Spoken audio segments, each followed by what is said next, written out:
So I'd like to introduce our first speakers. You are going to love these two. They are so cute. Father and son duo. And the son, George, was diagnosed at 6 months old. So he's a real warrior. He is born a warrior. And they're going to talk to you all about George's diagnosis and his journey with type 1 diabetes. So without further ado, please welcome Simon and George Vinnicombe, everyone.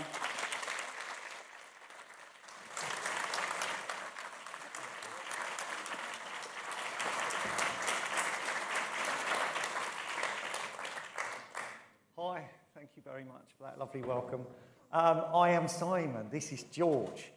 I'm going to tell you a little bit about our story.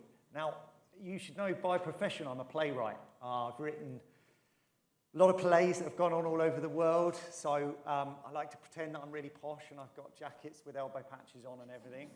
But you should also know that I've written episodes of EastEnders that end with, "He's not your dad." So I'm not that posh and I'm not that grand. But the one thing that I do is I also teach other playwrights. I doctor their scripts, get called a script doctor. So when Tad said, "We'd like you to share your diabetes story," I said, well, it's got to have structure, right? So I'm going to give you a bit of a lecture on storytelling. It's just what you wanted, isn't it? You got your ballot tickets and you're like, oh, you're the first event, they gave us a lecture. But listen, I'm going to let you into a bit of a secret. All stories are told in 5 parts. Now, usually I'd start with this whole spiel about beginning, middle, and ends, but you're all related to, or you have type 1 diabetes, so you're super smart, right? So I could skip past that. This is a story in 5 parts. You've got a protagonist. Help me out. What's a protagonist? Shout at me. Yeah, brilliant. Main character. And they have a flaw, right? Let's do this. Who's seen Finding Nemo? Give me a wave. Marvellous. Who's the protagonist in Finding Nemo? Dad's brilliant. Dad, Marlin. What's the flaw? There's something up with Marlin. There's something about his character that's preventing him from being happy. What is it with Marlin? Yeah, he worries, yeah. Overprotective, beautiful.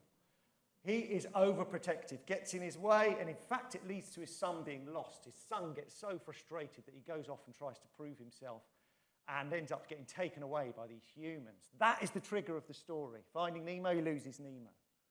He makes some progress. He meets a very helpful fish called Dory. He also makes progress in his character because he starts to trust this Dory fish, and it leads him towards Nemo. A midpoint in a story is the moment when the character finally realizes what their flaw is. It happens in the mouth of a whale in Finding Nemo. They are stuck in the mouth. Dory says, if we swim to the back, the whale will spit us out through the spout and we'll be saved, we'll be free. And he's clinging to the tongue of the whale saying, I can't do it, I can't do it. And she says, Marlin, you have to let go. It's time to let go. It's this amazing, amazing story. He finds Nemo, but there's a moment of all hope lost. There's a reason that Finding Nemo doesn't end when he finds Nemo. He finds Nemo, they're on their way back, and there is this moment of all hope lost when a character's flaw reappears. They see this school of tuna fish and they're trapped in a net, and Nemo says, Dad, I can go and save them. I can be the hero of the day. And he says, son, I can't let you go. I can't let you do it. I can't let you go again. He says, Dad, you have to trust me. Beautiful. Nemo saves the day. Son and father are reunited. The final battle is him letting go of his son. It's an amazing, brilliant story, and that's the reason that it is so memorable. So, protagonist in our story is going to start with me and my family, my wife. My wife's 12 weeks pregnant there with this guy.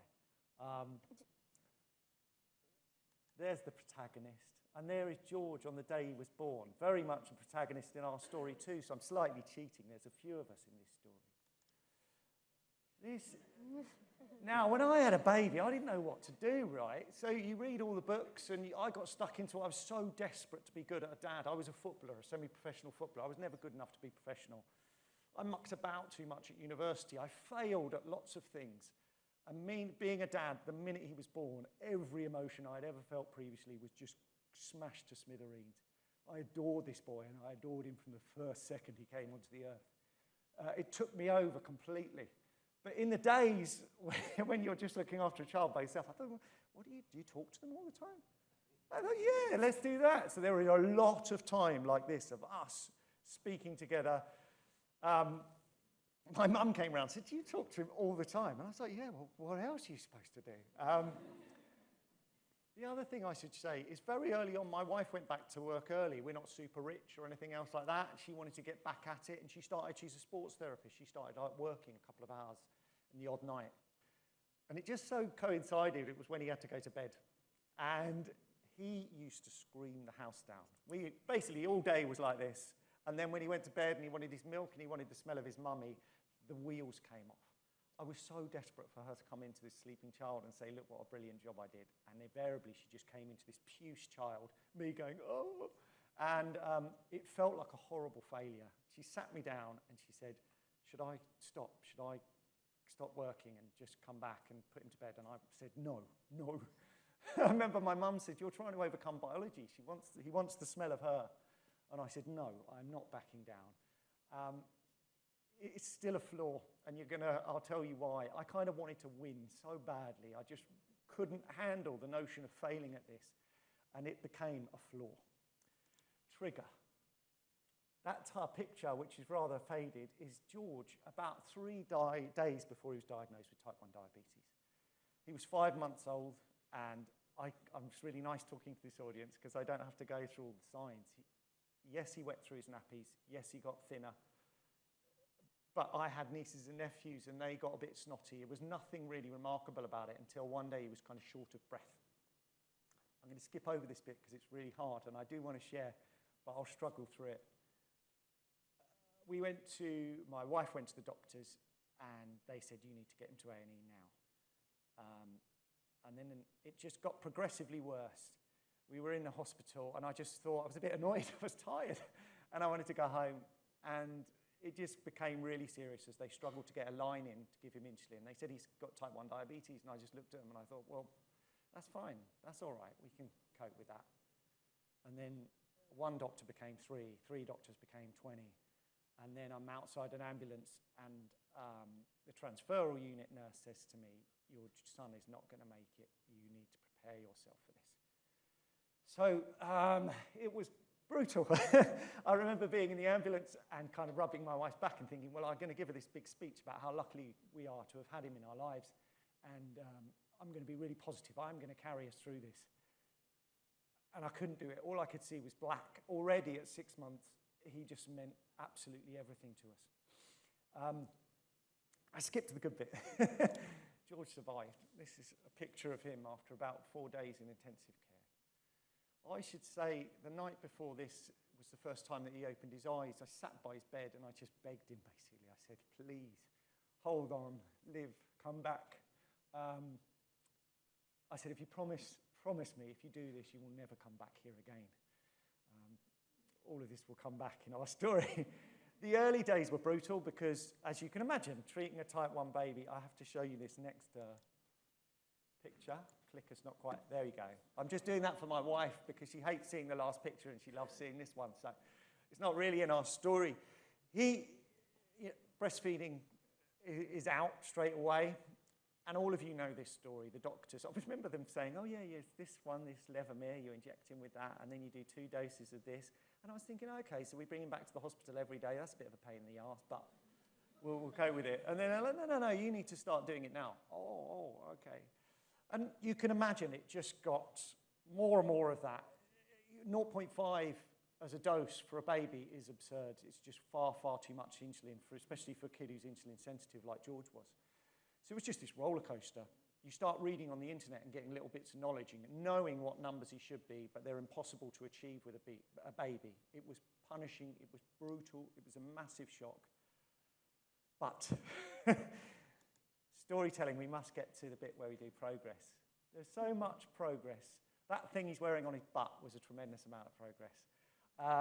All of the technological advances, which I'll speak more on, just made our lives so much easier. It was wonderful. One of the things that I can't bear, and I'm sure lots of parents can relate to, is I could see him in pain at different times, and it was agony. It was agony to see my wife in pain and not be able to do anything about it. It killed me. So it was wonderful in a way, despite being terrified of all these treatments, going, yes, I get to do something about it. And there was real positivity in that. We did start to make progress. From me being in tears on Christmas Eve on a mobile phone to a consultant saying, I don't know how to do it, I can't handle it, And him just reassuring, give me a ring tomorrow. I mean, we've been helped by so many people, but the NHS, just incredible. This guy saying, ring me back on Christmas Day if you're struggling. It did get better. Other things made it better. This is George. I've done some runs. We've raised quite a bit of money for charity, doing endurance runs. George ran the last mile of this run with me, 3 marathons in a day. It's often felt like a bully, this condition. It felt like something that's getting after him, and I'm constantly wanting to fight. And just doing stuff about it felt brilliant. I've run 100 kilometres twice. I've run 3 marathons in a day.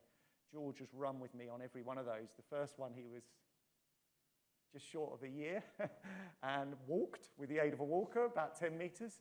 But he's been with me every step of the way. George has also spoken with me at many events. At the House of Lords. Sorry, I'm struggling to click on here. There we go. Did a great job in his dapper suit, talking in front of 1,000 people and telling them about his experience. It just felt magic watching him do that. It felt like something positive was coming from all of this. There's George having bagged £75,000 for JDRF.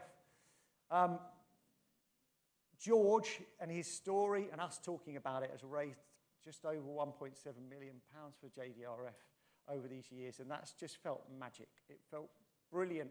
That initial thing of being told it's forever was the thing that I struggled with most as a parent. What I realise now is it isn't forever, and that every day, all of these advancements in technology, the progress, all of the people, all of you lot are out there doing bake sales and doing everything that you can, everything is contributing towards a cure. That day is coming, and it just feels fabulous to kind of contribute towards that. And here's the last step of progress. Ava, the fact that we had another child tells you that things did get easier and we started to manage better and better.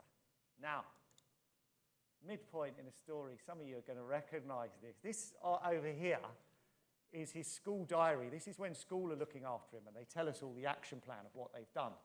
This over here is our sleep diary. You can see how bad my handwriting gets as we get to 1:15, 2:41 in the morning. The sleep has been brutal. As a parent, I'm sure loads of you can relate to this. In the early days, I was getting up about 16 times a night when he was a baby, maybe more. And then till about 2 years ago, between 7 and 9 times a night. It was so brutal. And I felt like I was kind of falling apart at times. There's one moment that I remember really specifically, and I thought, I can't tell my wife that I can't handle it. I can't share that. How does that help her? How does that help us move forward? But I was desperate. We sat down and I spoke to my wife, Tracy, here, and I said, I can't handle it. I can't do it anymore. I can't cope. And she said the same thing to me. And we just ended up having this hug. And it was the first time that I had sort of confessed to failing and the fact that I wasn't winning and the fact that I couldn't overcome this thing. And from that point on, we have really joined together and been this incredible team. I'd be so lost without her. Sharing in it, battling together at times, talking about it, laughing about it. She is an absolute force field of love. And from that point on, I really realized that talking, sharing, and also kind of sharing the burden would really, really help me. All hope lost. I'm going to get to the sort of dark bit before we get to the really positive bit. George got a sicky bug, vomiting bug. I suspect neurovirus. I had it at the same time. And his numbers kept plummeting, and I just couldn't bring him up. And I tried everything. I tried all of his usual hypo treatments. Nothing was working. I even got to the point where I thought, well, what can he digest and keep it down? I was lacing ice cream with honey. That kept coming back up, and I just watched his numbers plummet and plummet. And then at about 1:30, we were in the emergency unit, and he was back in hospital. And I watched him out for the count as they put him on glucose, on a drip. And I just looked at him and thought, there is no greater failure. And that promise that I had made, he's back here in hospital, I had completely failed him. And I felt like it was totally my fault. He was in hospital for 2-3 days. I didn't sleep for any of those 3 days. And by the time he was out and fully recovered, I'd fainted and passed out in the bathroom. It was irresponsible, it was stupid, and it was all a product of me refusing to ask for help, not backing away from the hospital, believing that I could win, not fail, rescue him, and it was kind of nonsense. So, the final battle. There isn't any loss, and there isn't any failure. I'm not proud of George. I hate saying that I'm proud of him, because everything that he has done is because of him. He makes a choice. His mum has done the best job anyone can do. I've given everything I can. But he makes this choice to be what he is, which is the most empathetic, beautiful boy. He's so emotionally aware. He's just a wonderful, wonderful kid, and I have learnt so much from him. A friend of mine, my mentor in writing, passed away this year, and he passed away of cancer. And at no point did he he just said, Vinny, it's a journey. It's a journey. Open your eyes, feel. He said, what you've got, your family, is just this absolute furnace of love. He says, I don't know if that's because your son had type 1 diabetes. I've no idea. But he says, what you've got is beautiful. And George has never let type 1 be an excuse or any kind of burden on him. He's just ploughed on through. There's no failure in any of it. There's no loss. There's no defeat. I've talked a lot about the pain that type 1 has caused, and he needs to know, and it's really nice for me to say this publicly, that he has just lit up my life. And as happy as I was before he got type 1 diabetes, I am so much more happy now for having him in my life, for him showing me what bravery looks like, what courage looks like, what resilience looks like. It's been just an absolute privilege. The final battle is me learning that actually I've needed help all along the way, and that thing that our family can conquer this, or at least we can survive, live with it, thrive in it. I'm going to just pass over to George. Before I do, I'm aware that everybody in this room is at a different stage in their journey. 2 years ago, I found it really difficult to listen to anyone talk about diabetes in a positive light. It made me quite cross.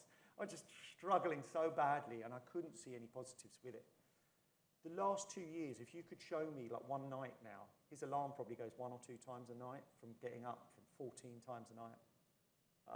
If you showed me a day of what a day today would look like 2 years ago, I would have wept with happiness, right? So I'm just really aware that everybody's at a different stage. Whatever you're doing, I just think you're doing an incredible, incredible job. Sometimes you do just need to hang in there and endure, but you're doing brilliantly. George, I just want you to kind of say to people how things have gone with your diabetes. What have you done that's kind of shown us the way? And a bit like Marlin, your dad is now able to let go quite a lot because of what you've done. So do you want to tell people what you've done with your type 1? This past year, I've gone to football on my own and football camps all day. I had steady numbers the whole time. I've been on play dates with my friends, like my other friends do, which made me feel really good. What have you done? What did you do last weekend? Last weekend, I went swimming with my friends. Swimming affects the numbers really bad. And there was no adults or anything in the pool with us. I did my numbers by myself. Numbers are steady again, so that really is cool. Yes, it is cool. And do you know what? For anyone, I don't know, you might be in that place where it's just abject terror of letting him go. He's only done his first play date a year ago, and now he's going swimming with no adult in the pool, with me not even within 20 minutes of this pool. This is a huge step, and it's down to him. How do you feel about the future? Are you going to let type 1, is it going to get in your way of anything you want to do? No, I only think it will move forward from here because I got into my school that I wanted to, the secondary school, and I hope that I can treat myself well enough to do it all by myself. I really want to build up to that. I think the future will be very good, as if we keep on raising money, the cure will come. Yes. Thank you very much.